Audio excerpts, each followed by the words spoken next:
What's up, guys? It's me, Jeremy. One of the most common things that I get asked is how to carry games.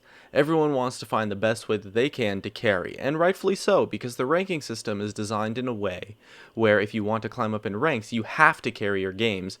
At least on paper you do.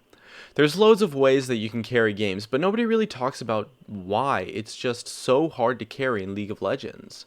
Let's get started. This is a topic that is super interesting to me because if we take a look at a game like CSGO, the potential for a good player to carry a team of people that they are better than is actually really high. Even at the professional level, in tournaments, there's loads of cases where a player is able to win out in a 1v5 or 1v4 against some of the best teams in the entire world, but League doesn't have that at all.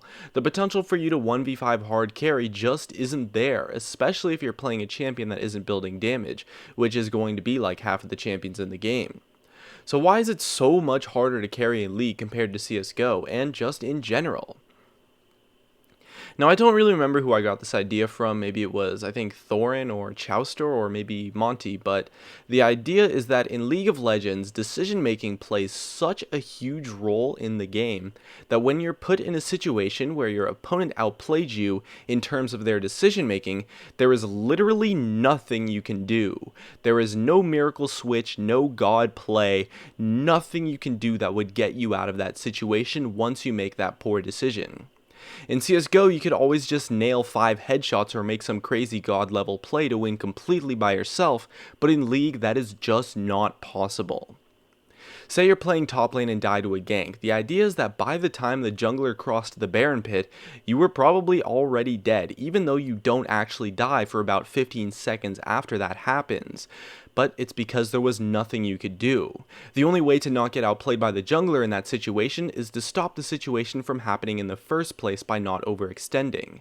Since you almost never have the ability to solo kill enemies like you would in CSGO, where you can just kill them instantly, decision making is going to trump mechanical skill just about every time, and overall is a lot more impactful in League. So carrying becomes a lot harder because you don't have the mechanical options to outplay the entire enemy team. Sure, you could maybe outplay individuals, but you aren't really going to be able to outplay an entire team since grouping, buying wards, and building defensively can all counter a solo carry quite easily. And if you want to outplay the enemy team as a whole, you are absolutely going to have to work with your teammates on a much higher level since you rely on them so heavily. And from there we can just say that since you are only one person, it's hard for you to do enough to solo carry a game with 4 other players, since you have to find ways to translate individual advantages to the game on the team level for you to be able to win. And the point is that even if you are the best player in the game by a very large margin, even if you go like 5-0, 6-0, even like 8-0 or better in lane, which is a feat in itself, it never means that you win the game automatically. And so it's important to translate your individual lead into a lead for the entire team through objective play and helping your struggling allies come back into the game.